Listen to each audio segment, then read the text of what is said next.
ಎಲ್ಲರಿಗೂ ನಮಸ್ಕಾರ ಸ್ನೇಹಿತರೆ. ನಾನು ನಿಮ್ಮ ಸ್ನೇಹಿತ ರತಿಕಾಂತ್ ಪಾಟೀಲ್. ಕರ್ನಾಟಕ ರಾಜ್ಯದ ಎಲ್ಲ ನನ್ನ ವಿದ್ಯಾರ್ಥಿ ಬಳಗ ಹಾಗೂ ಎಲ್ಲ ನನ್ನ ಸ್ನೇಹಿತರಿಗೂ ನಮಸ್ಕಾರಗಳನ್ನು ತಿಳಿಸುತ್ತಾ, ನಿನ್ನೆ ತರಗತಿಯಲ್ಲಿ ನಾವು ವಿಶ್ವದಾದ್ಯಂತ ಒಂದು ಐತಿಹಾಸಿಕ ಸಾಧನೆಯನ್ನು ಮಾಡಿರಬೇಕಂತ, ಒಂದು ವೈಭವಯುತವಾಗಿ ಮೆರೆದಿರಬೇಕಂತ ಒಂದು ಐತಿಹಾಸಿಕ ಒಂದು ಮನೆತನ ಯಾವುದಪ್ಪ ಅಂತಂದ್ರೆ ವಿಜಯನಗರ ಸಾಮ್ರಾಜ್ಯದ ಕುರಿತು ಒಂದು ಐತಿಹಾಸಿಕ ಹಿನ್ನೆಲೆ, ಅದರ ಬೆಳವಣಿಗೆಯನ್ನು ನೋಡಿದ್ದೇವೆ. ಇವತ್ತಿನ ದಿವಸ ನಾವು ಈ ಒಂದು ವಿಜಯನಗರ ಸಾಮ್ರಾಜ್ಯವನ್ನು ಆಳ್ವಿಕೆ ಮಾಡಿರುವಕ್ಕಂತ ಪ್ರಮುಖ 4 ಮನೆತನಗಳನ್ನು ಬರ್ತಾವಂತ ನಾವು ನೋಡಿದ್ದೇವೆ ಸ್ನೇಹಿತರೆ. ಆ 4 ಮನೆತನಗಳಲ್ಲಿ ಪ್ರಮುಖವಾದ ಮನೆತನ ಯಾವ್ದಪ್ಪ ಅಂತಂದ್ರ ಈ ಒಂದು ಸಂಗಮ ಮನೆತನ. ಇವತ್ತಿನ ತರಗತಿಯಲ್ಲಿ ಈ ಸಂಗಮ ಮನೆತನದ ಕುರಿತು ಮೂಲಭೂತವಾಗಿ ಅಂದ್ರೆ ಪ್ರಾಥಮಿಕವಾಗಿ ಒಂದು ಯಾವ ಅಂಶಗಳು ನಮಗೆ ಗೊತ್ತಿರಬೇಕು, SSLC ಬರುವಕ್ಕಂತ ಒಂದು ವಿಜಯನಗರ ಸಾಮ್ರಾಜ್ಯ ಮತ್ತು ಬಹುಮನಿ ಸಾಮ್ರಾಜ್ಯದ ಒಂದು ಅಧ್ಯಾಯದಲ್ಲಿ ಸ್ನೇಹಿತರೆ ಈ ಸಂಗಮ ಮನೆತನ ಕುರಿತು ನಾವು ನೋಡ್ತಾ ಹೋದಾಗ, ಈ ಸಂಗಮ ಮನೆತನವು ಈ ಒಂದು ಕಾಲಾವಧಿ ನಮ್ಗೆ ಗೊತ್ತಿರ್ಬೇಕ್ರಿ. ಸಂಗಮ ಮನೆತನದ ಕಾಲಾವಧಿ 1336ರಿಂದ 1486ವರೆಗೆ ಒಂದು ಆಳ್ವಿಕೆ ಮಾಡಿರಬೇಕಂತ ಒಂದು ವಿಜಯನಗರ ಸಾಮ್ರಾಜ್ಯ ಒಂದು ಮೊದಲ ಮನೆತನ ಯಾವ್ದಪ್ಪ ಅಂತಂದ್ರ ಸಂಗಮ ಮನೆತನ. ಈ ಸಂಗಮ ಮನೆತನದ ಒಂದು ಪ್ರಸಿದ್ಧ ಅರಸ ಬರ್ತಾರೆ. ಈ ಸಂಗಮ ಮನೆತನದಲ್ಲಿ ಪ್ರಮುಖವಾಗಿ 4 ಜನ ಪ್ರಸಿದ್ಧ ಅರಸರು ನಮ್ಗೆ ಗೊತ್ತಿರ್ಬೇಕ್ರಿ. ಪ್ರಸಿದ್ಧ ಅರಸರು ಯಾರಪ್ಪ ಅಂತಂದ್ರ 1ನೇ ಹರಿಹರ, ಬುಕ್ಕರಾಯ, 2ನೇ ಹರಿಹರ, 4ನೇದಾಗಿ ಪ್ರೋಢದೇವರಾಯ. ಇವತ್ತಿನ ತರಗತಿಯಲ್ಲಿ ಸ್ನೇಹಿತರೆ ನಾವು 1ನೇ ಹರಿಹರ ಮತ್ತು ಬುಕ್ಕರಾಯನ ಕುರಿತು ನೋಡೋಣ. ಮುಂದಿನ ತರಗತಿಯಲ್ಲಿ 2ನೇ ಹರಿಹರ ಮತ್ತು ಪ್ರೋಢದೇವರಾಯನ ಕುರಿತು ನೋಡೋಣ. ಈ 1ನೇ ಹರಿಹರನ ಕುರಿತು ನಮಗೆ ಯಾವ ಅಂಶಗಳು ಗೊತ್ತಿರ್ಬೇಕು, 1ನೇ ಹರಿಹರನ ಸಾಧನೆಗಳೇನು ಗೊತ್ತಿರ್ಬೇಕ್ರಿ.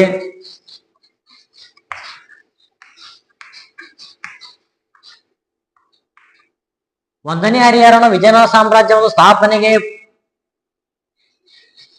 ಕಾರಣನಾಗಿರಬೇಕಂತ 1ನೇ ಹರಿಹರನು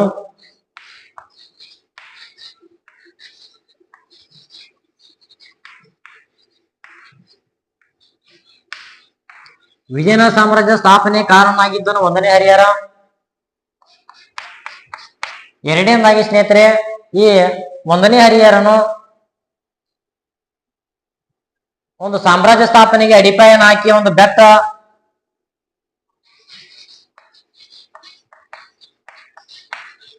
ಸಾಮ್ರಾಜ್ಯ ಸ್ಥಾಪನೆಗೆ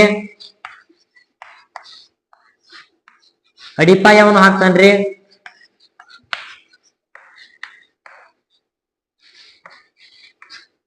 ಸಾಮ್ರಾಜ್ಯ ಸ್ಥಾಪನೆಗೆ ಅಡಿಪಾಯ ಹಾಕಿದವನು ಯಾರಪ್ಪ ಅಂತಂದ್ರ 1ನೇ ಹರಿಹರ. ಅದೇ ರೀತಿಯಾಗಿ ಬೆಟ್ಟಗಳ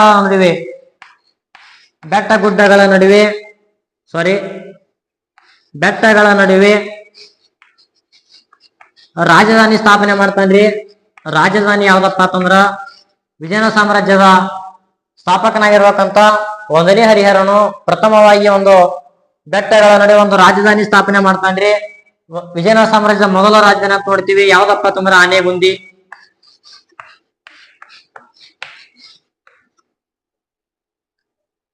ಇದು ಬಳ್ಳಾರಿ ಜಿಲ್ಲೆಯಲ್ಲಿ ಬರ್ಬೋದ್ರಿ.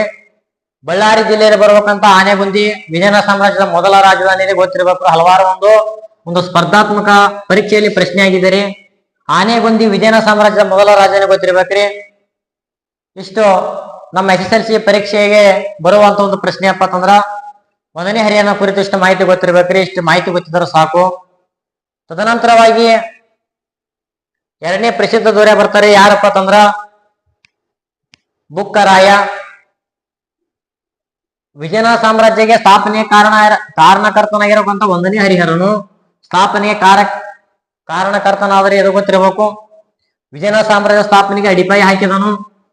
ಬೆಟ್ಟಗಳ ನಡುವೆ ರಾಜಧಾನಿ ಸ್ಥಾಪನೆ ಮಾಡ್ತಾನ್ರಿ, ಯಾವ್ದಪ್ಪ ಅಂತಂದ್ರ ಆನೆಗುಂದಿ. ಇದು ಗೊತ್ತಿರಬೇಕು.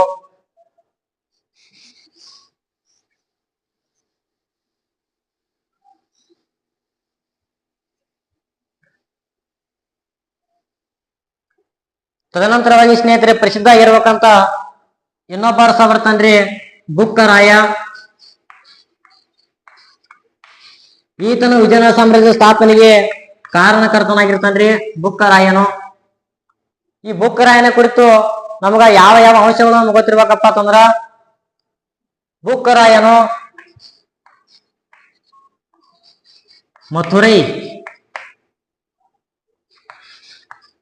ಮಥುರೈನ ಸುಲ್ತಾನನನ್ನು ಬುಕ್ಕರಾಯನು ಮಥುರೈನ ಸುಲ್ತಾನನನ್ನು ಅವನ ಒಂದು ಸುಲ್ತಾನನ ಹುದ್ದೆಯಿಂದ ಪದಚ್ಯುತಿಗೊಳಿಸಿ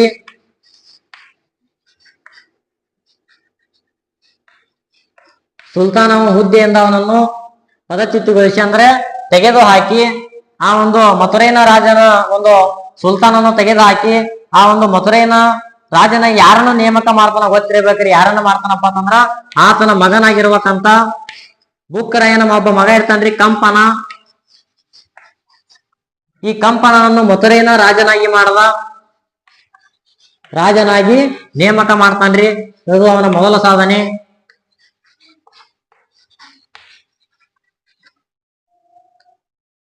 ಬುಕ್ಕರಾಯನ ಮಗನಾಗಿರುವಕ್ಕಂತ ಕಂಪನನನ್ನು ಮಥುರೈನ ಸುಲ್ತಾನನನ್ನು ಪದಚ್ಯುತಿಗೊಳಿಸಿ ಅವನನ್ನು ತೆಗೆದುಹಾಕಿ ಆ ಮಥುರೈನ ಸುಲ್ತಾನನ್ನ ಯಾರಿಗೆ ಮಾಡ್ತಾನಪ್ಪ ಅಂತಂದ್ರ ಆತನ ಮಗನಾಗಿರುವಂತ ಕಂಪನವನ್ನು ಮಾಡ್ತಾನ್ರಿ.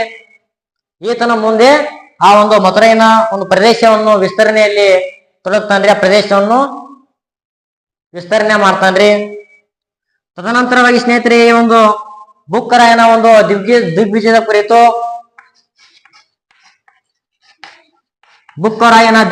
ಕುರಿತು ಆತನ ಹೆಂಡತಿಯಾಗಿರುವಕ್ಕಂತ ಗಂಗಾದೇವಿ ವಿಜಯನಗರ ಸಾಮ್ರಾಜ್ಯದ ಬುಕ್ಕರಾಯನ ಹೆಂಡತಿಯಾಗಿರುವಕ್ಕಂತ ಗಂಗಾದೇವಿ ಒಂದು ಕೃತಿಯನ್ನು ಬರಿತಾಳ್ರಿ, ಮಥುರಾ ವಿಜಯಂ.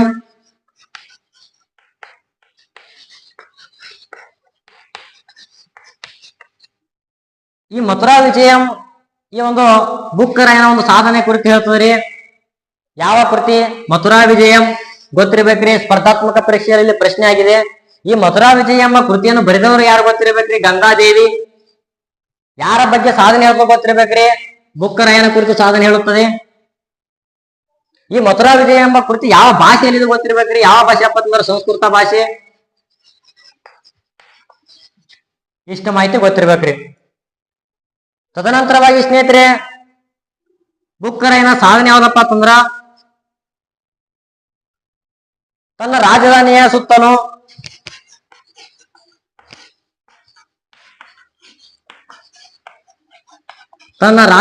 ಸುತ್ತಲೂ ಕೋಟೆಯನ್ನು ಕಟ್ತಾನ್ರಿ.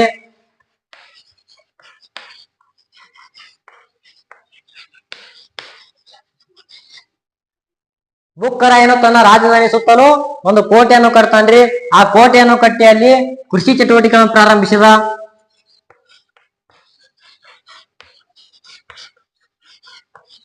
ಅಲ್ಲಿ ಏನ್ ಮಾಡ್ತಾನಪ್ಪ ಅಂತಂದ್ರ ಕೃಷಿ ಚಟುವಟಿಕೆಗಳನ್ನು ಪ್ರಾರಂಭಿಸಿದ.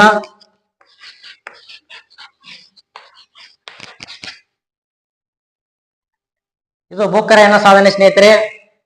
ಇನ್ನೊಂದು ಪ್ರಮುಖ ಸಾಧನೆ ಯಾವ್ದಪ್ಪ ಅಂತಂದ್ರ ಈತನು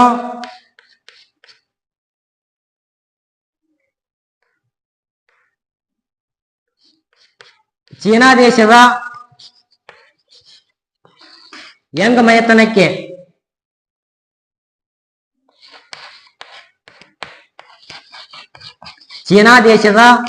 ಯಂಗ್ ಮನೆತನಕ್ಕೆ ತನ್ನ ರಾಯಭಾರಿಯನ್ನು ಕಳಿಸ್ತಾನ್ರಿ. ಯಾರು? 1ನೇ ಬುಕ್ಕರಾಯ. ಹಲವಾರು ಸಲ ಸ್ಪರ್ಧಾತ್ಮಕ ಪರೀಕ್ಷೆಯಲ್ಲಿ ಪ್ರಶ್ನೆ ಆಗಿದೆ ಸ್ನೇಹಿತರೆ. ಒಂದು ಚೀನಾ ದೇಶಕ್ಕೆ ಈ ಒಂದು ರಾಜಧಾನಿ ಕಳಿಸ್ತಾನ್ರಿ. ಸಾರಿ ಸ್ನೇಹಿತರೆ, ಮಿಂಗ್. ಈ ಒಂದು ಮಿಂಗ್ ಮನೆತನಕ್ಕೆ ರಾಯಭಾರಿಯನ್ನು ಕಳಿಸ್ತಾನ. ಯಾರು ಕಳಿಸಿರೋದ್ ಪ್ರಶ್ನೆ ಕೇಳಿರಿ? 1ನೇ ಬುಕ್ಕರಾಯ. ಇನ್ನೊಂದು ಇವನ ಪ್ರಮುಖ ಸಾಧನೆ ಗೊತ್ತಿರ್ಬೇಕ್ರಿ. ಈತನು ಜೈನರು ಮತ್ತು ವೈಷ್ಣವರ ನಡುವಿನ ಒಂದು ಕಲಹಗಳನ್ನು ಬಗೆಹರಿಸ್ತಾನೆ.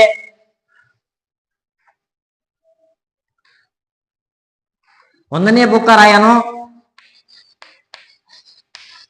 ಜೈನರು ಮತ್ತು ವೈಷ್ಣವರ ನಡುವಿನ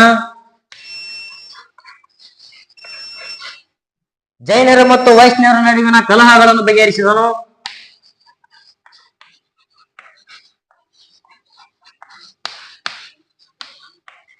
ಹರಿಸಿ ಬಗೆಹರಿಸಿ ಸಮನ್ವಯ ಮತ್ತು ಸಮನ್ವಯತೆಯನ್ನು ಎತ್ತಿ ಹಿಡಿದವರು ಯಾರೇ 1ನೇ ಬುಕ್ಕರಾಯ.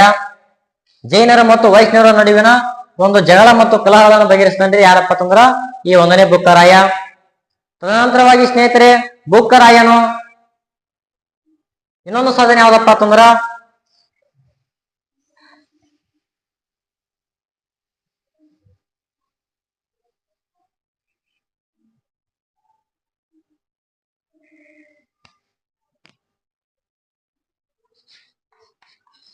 ಬುಕ್ಕರಾಯನು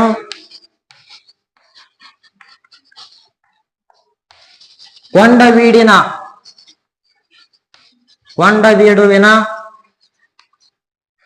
ಈ ಒಂದು ಕೊಂಡವೀಡುವಿನ ಎಂಬ ಪ್ರದೇಶ ಇರುತ್ತೆ ಸ್ನೇಹಿತರೆ. ಈ ಒಂದು ಕೊಂಡವೀಡುವಿನ ಪ್ರದೇಶದಲ್ಲಿ ರೆಡ್ಡಿಗಳು ಆಳ್ವಿಕೆಯನ್ನು ಮಾಡ್ತಿರ್ತಾರೆ, ರೆಡ್ಡಿ ಜನಾಂಗ. ಈ ರೆಡ್ಡಿಯನ್ನು ಸೋಲಿಸಿ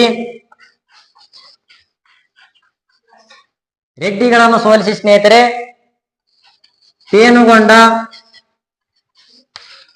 ಪೇನುಗೊಂಡ ಎಂಬ ಪ್ರದೇಶವನ್ನು ತನ್ನ ಸಾಮ್ರಾಜ್ಯದಲ್ಲಿ ಸೇರ್ಪಡೆ ಮಾಡಿಕೊಂಡನು. ಈ ಪ್ರದೇಶವನ್ನು ವಶಪಡಿಸಿಕೊಳ್ತಾನ್ರಿ ಯಾರು 1ನೇ ಬುಕ್ಕರಾಯ.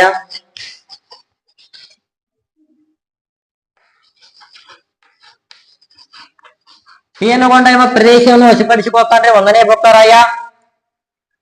ಕೊಂಡವೀಡುವಿನ ರೆಡ್ಡಿಗಳನ್ನು ಸೋಲಿಸಿ ಈ ಪೇನುಗೊಂಡ ಪ್ರದೇಶ ವಶಪಡಿಸಿಕೊಂಡು ತನ್ನ ಸಾಮ್ರಾಜ್ಯದಲ್ಲಿ ಸೇರಿಸಿಕೊಳ್ತಾನ್ರಿ ಯಾರು 1ನೇ ಬುಕ್ಕರಾಯ. ಇಷ್ಟು ಸ್ನೇಹಿತರೆ ಈ 1ನೇ ಬುಕ್ಕರಾಯನ ಕುರಿತು ಇಷ್ಟು ಮಹತ್ವ ಆಗಿರಬೇಕಂತ ಸಾಧನೆ ಗೊತ್ತಿರ್ಬೇಕ್ರಿ. ತದನಂತರವಾಗಿ ಸ್ನೇಹಿತರೆ ಇನ್ನು ಪ್ರಮುಖ 2ನೇ ಹರಿಹರ ಮತ್ತು ಪ್ರೋಢ ದೇವರಾಯ ಕುರಿತು ನಾವು ಮುಂದಿನ ತರಗತಿಯಲ್ಲಿ ನೋಡೋಣ ಸ್ನೇಹಿತರೆ, ಅವರ ಒಂದು ಸಾಧನೆಗಳು. ಇವತ್ತಿನ ಈ ಒಂದು ತರಗತಿಯನ್ನು ಕೇಳಿರ್ಬೇಕಂತ ಕರ್ನಾಟಕ ರಾಜ್ಯದ ಎಲ್ಲ ನನ್ನ ವಿದ್ಯಾರ್ಥಿ ಬಳಗ ಹಾಗೂ ಸಹೋದರ ಸಹೋದರಿ ಮತ್ತು ಸ್ನೇಹಿತರಿಗೂ ಕೂಡ ಧನ್ಯವಾದಗಳನ್ನು ತಿಳಿಸುತ್ತಾ ಈ ಮುಂದಿನ ತರಗತಿಯಲ್ಲಿ ನಾವು 2ನೇ ಹರಿಹರ ಮತ್ತು ಪ್ರೋಢ ದೇವರಾಯನ ಕುರಿತು ನೋಡೋಣ ಸ್ನೇಹಿತರೆ. ಇಷ್ಟು ಇವತ್ತಿನ ತರಗತಿ ಸ್ನೇಹಿತರೆ. ಎಲ್ಲರಿಗೂ ನಮಸ್ಕಾರಗಳು.